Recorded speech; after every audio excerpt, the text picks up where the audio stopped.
Ladies and gentlemen, welcome back to the Tayler Yarish Show. We are here. We are live. Is it a bit echoey? Feels a bit echoey in this room. Can't tell if you can pick it up on the mic, how we sounding. We're rolling. My skin is feeling incredibly tight right now. I washed my face and then I put on some serum. Is that what it is? It wasn't a lotion. It wasn't a cream or crema or whatever. Crema's a food thing, I think. It was a serum that I got from the airport. So I think this one's on me.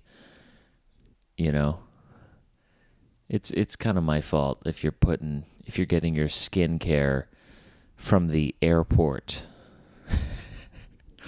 You know? Like, I don't think I've seen any of these brands at Sephora before. This must be an airport line of skincare products. Who was developing that?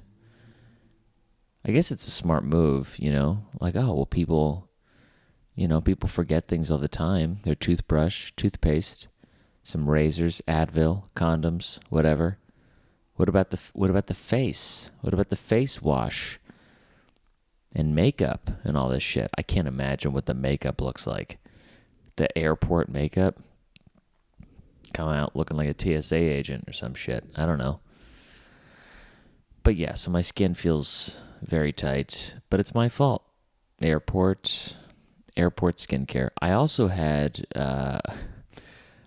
airport sushi, which I had a better idea going into it that was not going to be swell. I did it because it wasn't, there was no raw food. It was like avocado and cucumber or some shit, you know, and rice. It's like nothing too crazy. But if you tell people, even if you explain that part to them, if you tell them that you got airport sushi, they're like, oh my God, how could you eat the sushi from the airport? And I'm like, all right, what are you ingesting that's so amazing that you couldn't possibly get sick from? You can get sick from anything.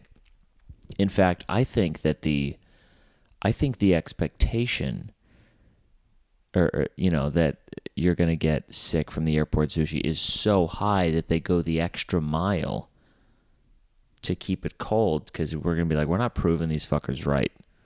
We're going to have damn near the best mediocre, shitty airport sushi that you've ever had. Was it good? Absolutely not. You know, but I just ate it as it was cold rice and the avocado. Once you refrigerate an avocado, you don't even taste it anymore.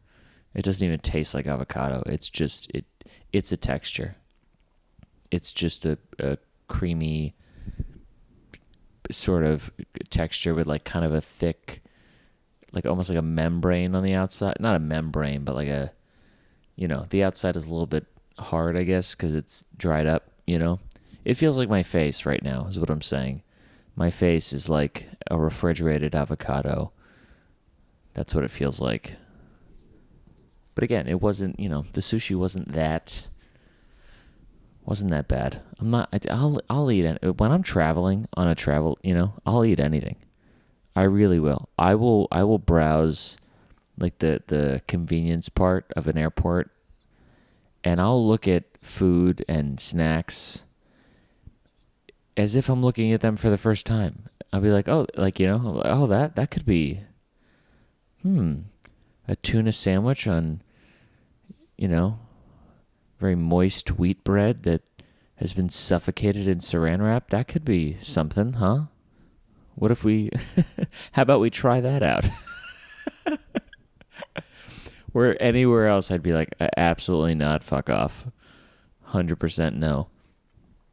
But the only reason I don't go for those is because I hate, and every fucking like to-go sandwich like place that does that, I hate that they do this. So they have the sandwich, right? And they have it. They cut it in half, and then the front half of the sandwich is so fucking jam-packed with the meat, they front load it. So if you were to actually put the sandwich together, it would just all be shoved into the middle. It's not an evenly distributed, and I know I'm asking a lot from an airport, but it's every place that does this. They cut the sandwich in half, they front load the meat, like we're not going to notice, like we're not going to turn the sandwich around and be like, oh my God, there's nothing back here. We fucking, we do. So you end up getting gypped on the meat in the sandwich. And you're going to fucking run like you're going to cost $10-11 for no, get out of here. But you know what?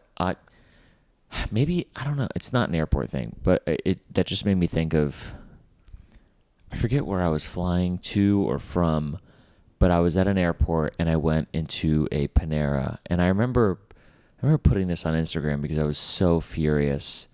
I got like a turkey already. I've had a Panera saga in the past. We know this, but I got like a turkey sandwich from an airport Panera.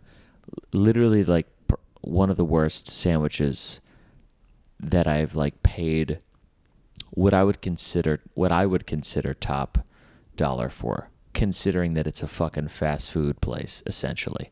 It's like, I know it's like, fast food chic or gourmet, whatever you want to call it, but I mean the sad pieces of gray turkey that were laid down upon this, bread from Tuscany or wherever the fuck.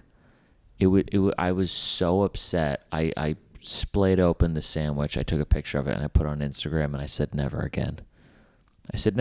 And you know what? I don't think I've gone back. I don't think I've gone back for food to Panera. I really don't.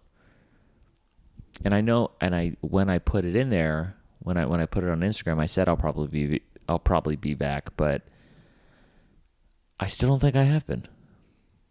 I'm not sure. Anywho, I'm down if you're wondering, if you're watching. Coffee sip. If you're wondering what this ominous white background is and where the fuck I am, I'm down in Chattanooga. I feel a sneeze coming on. Here we go. Oh boy, here we go. Sorry about that. Yeah, I'm down in Chattanooga doing some shows at the Comedy Catch. It's Sunday right now. We got our last show tonight. Nice, good run of shows here at the Comedy Catch. I had one show Thursday, 2 shows Friday, 2 shows Saturday, and then 1 show tonight. And God, last night was so much fun. 2 pretty much sold out shows.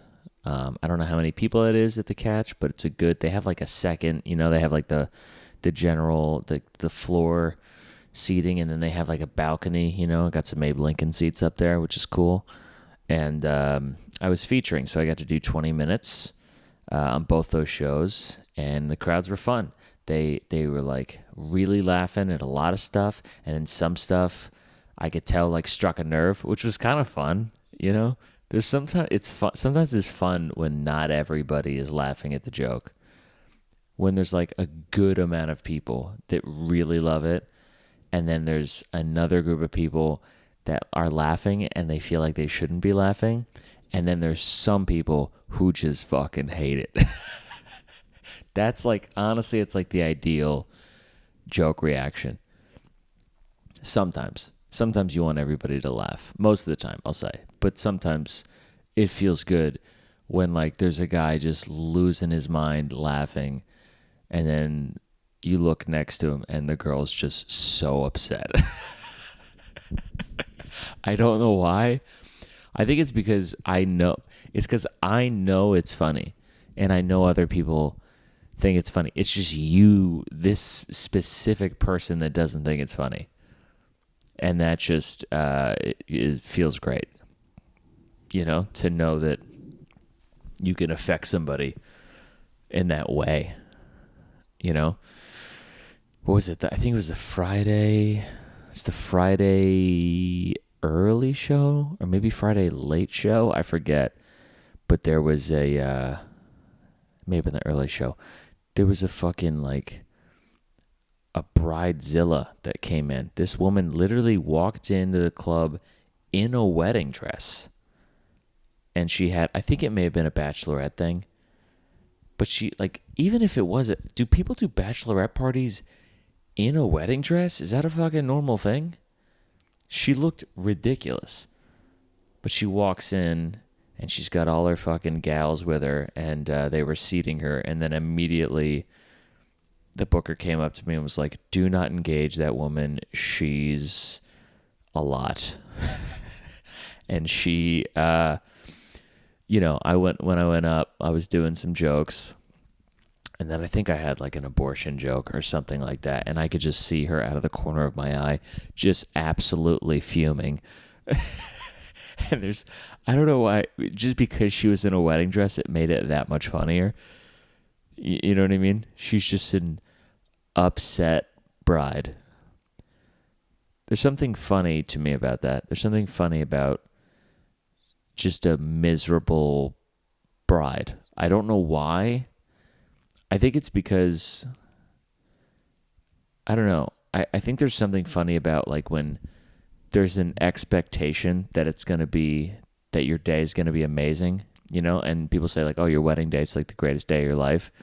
And so to just flip that on its head and to just be absolutely miserable, there's something, I don't know what it is, but there is something funny about that.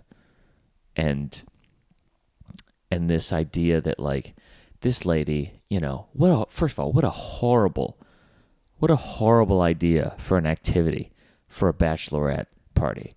You have to come into the room, sit down, and you have to be quiet while the other person talks. Why the fuck would anyone think that's a good idea for a bachelorette party? Why would you think that? And so I'm doing jokes, and I just hear little chirps start to come from this table. They're starting to speak up. Like that's a classic thing when you're about to get heckled, because you're doing jokes, and after every joke they're like, mm-hmm. Oh my God. Yeah, okay. They just start to like little chirps. But, the booker told me not to engage, so I didn't engage. I listened because I want to work the club again. Any other time I would have been like, what are you saying over there, miss? I would have loved to just trash her whole idea of what she thought this would be and her whole night. And the fact that she thought her dress looked great. She had a veil and everything. It was horrible. And she was probably wearing it all day. Like the bottoms of it were like starting to get dark because they're just dragging on the ground,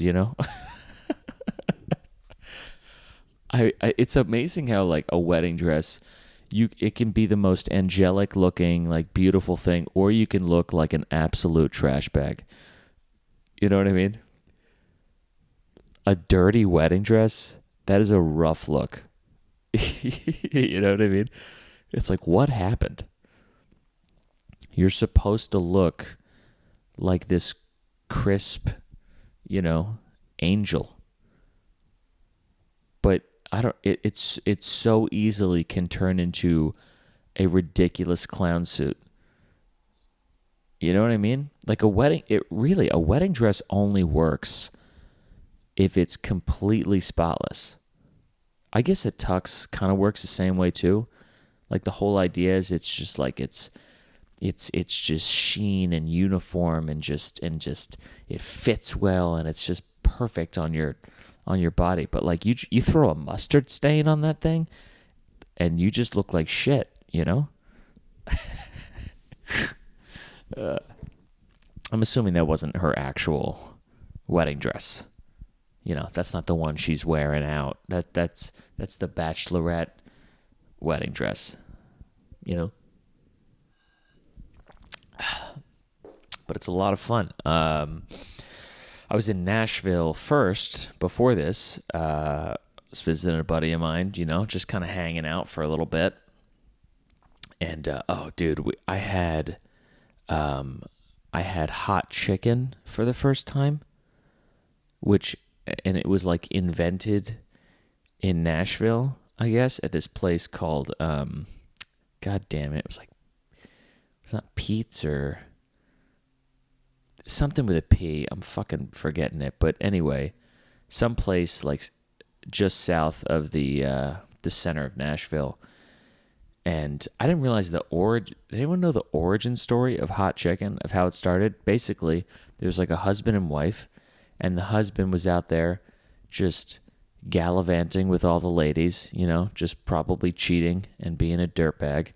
And the wife, you know, back then, you I don't know, maybe you couldn't leave, you know? I don't know why she didn't just break up, but she was pissed, obviously pissed at her husband. And so she was cooking him dinner, as one does, and she was like, all right, I'm making him some chicken, but you know what? I'm going to make this the hottest, most inedible piece of shit chicken he's ever had.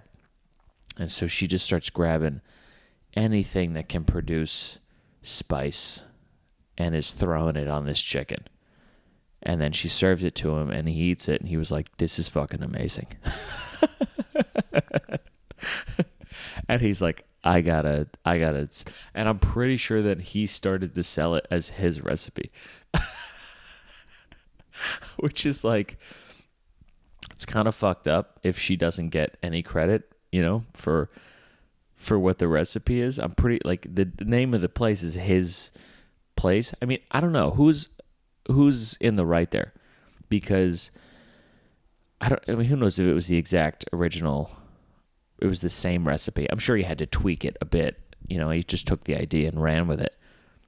But like, she did the hot chicken, but then he was like, I'm going to make this into a fucking business or whatever.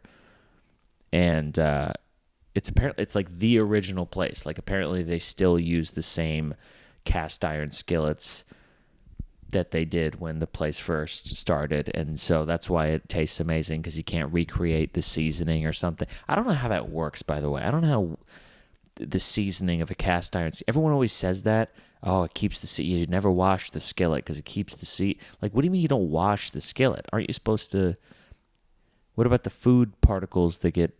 You know, do you just like rinse it away, and then the rest is just like it makes it good. I don't understand completely how that works, but apparently that's what I've been told, where the seasoning on these cast iron skillets is fucking amazing. And you know what? It was some of the best chicken that I've ever had. I'll say that. I think I had a breast and a leg quarter. And I got medium.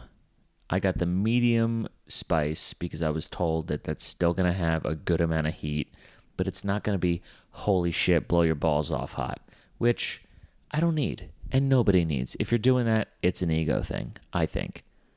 Nobody needs that much fucking spice. And after I had the medium, did I want to try the hot just to say I did and that I can handle it? Yes, absolutely. But it's not an enjoyable experience. But the medium was good enough to where I could, you know, every few bites you're like, whew, you know, maybe a couple dabs of sweat, but that's part of the experience. That's why you're going to fucking hot chicken. And the crispy skin on the outside, god damn it, it was good. I went there with my buddy, Anthony. He was being such a bitch. Oh my God. He got mild, bitching the whole time. He's like, I don't know, how is everyone just sitting here? How is everyone just relaxing? And how are they not flipping out? It's because they're not a bitch, all right? Just swallow the chicken. Quit complaining, all right? Yeah, my mouth's on fire too. Just fucking deal with it. Sorry, I got to whisper because Jeff is still asleep. Yeah, just fucking deal with it. It tastes good. Like, there's a there's the threshold of like flavor and heat. And it did not cross all the way over into heat. If you think it did, then you got a bitch mouth. I don't know what to tell you. It was really good. The sides were eh. I got baked beans, kind of shit. I honestly, I don't even think I ate much of the beans. Yeah, but I fucking devoured that chicken. Dude, I'm going back. I might go back. Fuck it. Ooh, maybe I'll do that. I'm going back to Nashville on Monday because I'm a dumb fuck and I scheduled. Listen to me. Listen to how I scheduled my shit. I flew into Nashville, right, on purpose. I was coming, going to stay there for a few days. Took a bus to Chattanooga. I'm here until tomorrow. Tomorrow, I take a bus back to Nashville on Monday night, crash in Nashville, wake up, and then fly out of Nashville on Tuesday. I don't remember when I was booking if I did that on purpose or if I'm just a moron and that's what I don't know. But I think I did it on purpose actually because it's cheaper to fly out of Nashville than it is to fly out of Chattanooga. I don't know why, but it's incredibly expensive to fly out of this so-so town. Dude, I mentioned New York City on stage last night and I got booed. Can you believe that shit? They booed New York City. Coming from Chattanooga, the balls. Huh? The balls on Chattanooga. To be like, New York City, you kidding me? Dude, get out of here with that shit. And I know they're not booing New York City. They're booing liberals is what that means, But it was still funny. Everybody was really nice. Coming up after the shows, I'm not good at taking compliments. I've really learned that about myself. People coming up and you were so, I just don't know. I just want to thank them for coming to the show. And I'm just like, thanks a lot. I don't know. It really, I like clam up. A few people wanted to take a picture with me. I think one of them I said, why? I was like, you want to take a picture? Yeah, sure, I guess. I just imagine, I'm like, who are you going to show that to? You're going to show that to somebody and they're going to be like, who's that? Who's the fucking short guy? I don't know. Is that me having a low self-esteem? I guess one day, if I really take off, then he'll have that picture of like, I saw him when he was opening up for Jeff Leeson at the fucking Comedy Catch. So, booyah. I mean, that's it, I guess. Yeah, I was this guy, Jeff Leeson, who I was opening up for. Check him out. Really funny guy. He just does crowd work, which is not my thing. I don't really do crowd work, but I appreciate the people who are good at it. And, I would never attempt to, try to make that my thing, like do a tour of that. Like, he's so confident in the crowd work that he can just be like, yeah, it's going to be we're doing sold out shows and I'm going to make a show around crowd work. And he fucking does it. Like, he's really good at it. And I was trying to study it because I don't do that at all. And I was like, how can I become better at it? So I was trying to learn this little, trying to dissect it or whatnot. And he just he goes around to each group, like in the front row. He has a moment with a couple people from each little section and he brings out these details. And then at the very end, he ties it all in together and he remembers everything about each person and he ties it into a kind of a story format at the very end. It's kind of impressive and people really fucking dig it. So he's got a dry bar special on YouTube with 500,000 hits or something like that or close to it. It's really funny. You should check it out. But yeah, also super fucking nice guy, Canadian, says thank you and sorry a lot. Classic. But yeah, man, just overall a fun fucking fun trip. Really fun trip. Went to the aquarium yesterday. That was so. This aquarium had an ocean part and a river part. Ocean part was pretty cool. River part kind of blew, After seeing your 11th trout, you're like, all right, I get it. I mean, they're for kids. Aquariums are for kids. It's amazing. You're seeing parts of nature that you'll never see anywhere else. And it's amazing how quickly the wow factor is just gone. You know, I think like kids can be wowed by like, you know, colors and shit and like little insects and salamanders and shit. Like if you just put anything behind a plate glass window, kids are going to be into it. But like adults, you know, we've seen the game. So sometimes we're like, all right, that exhibit was kind of a jip. You know, you put like I feel like you found that lizard outside and you just put it in here and you surround it by shrubs. We kind of are over the pageantry of it all. So adults, we only get wowed by big shit. And the aquarium didn't have a lot of big shit. The one in Baltimore has like fucking whales and shit or something. And this one had like, the biggest thing they had were like these sand tiger sharks, which is like, you know, all right. But you want to see some stuff where you're like, holy crap, look at that fucking thing. Look at that thing just moving in the water, you know? And they had some alligators. You know? But other than that, you were like, all right. Ooh, probably one of the coolest parts was they had this butterfly garden where you walk in, it's hot as shit, and it's like this open area that you can walk around, and there's just butterflies flying around everywhere. And I put my fucking hand out and a butterfly landed on my hand, which doesn't happen a lot. And it stayed on there for like a minute and a half. It was crazy. And the best part of it was all the little kids around me were like jealous as shit. They were like, Mom, I want a butterfly to land on me. Well, it's not going to happen, Skip. All right? Because you know what you got to do? You got to be still. And you don't know how to fucking be still. Dude, there was this one kid who was like, he was like on the ground and he had a butterfly in his hand, clearly dead. I don't know if he killed it, but it was just like it was just laying flat, and his dad was trying to explain why it wasn't flying, and the kid kept just like poking it. And I just ooh, okay, and just walked away, you know? Because that must happen all the fucking time. Kids don't know how to be gentle, you know? They're all Lenny from Mice and Men. They're just like squeak, you know? They want to grab stuff. They don't know how. There's no finesse. There's no gentle sort of anything. It's just 0 to 100. So these kids are out here just trying to grab butterflies, swatting them with their hand and shit. No wonder they're not going to fucking land on you. I just stuck out like a tree. There's one like fluttering around this bush, and I became a bush, you know? And then it landed, and there was like, oh, this is a cool feeling bush, you know? And then it just was in my hand. And then eventually it flew away. And it was a nice moment. And then everybody was coming up to me afterward, and they were like, that was really cool, you know?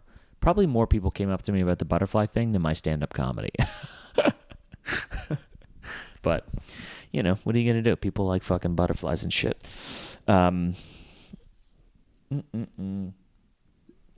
So, yeah, good run of shows, good trip. Back on Tuesday. What do I got coming up? Anything in New York City? Boston, Nashville. Ooh, yeah. All right, so on Tuesday, the night I fly in, I'm doing a show at 9, baby shower at 9 p.m. on the 17th, if you want to come to that. And then I feel like there's one other thing. Probably just Comedy Mob on Thursday. And then Friday and Saturday, I'm at the Church of Satire in Hanover, PA with my buddy Adam Mueller, which will be a lot of fun. Got a few people coming out to that.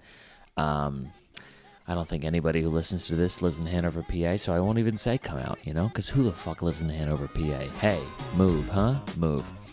But anywho, that's what I got coming up. There's another Yarbar comedy show on the 1st. Lineup has not been announced yet, but it will be.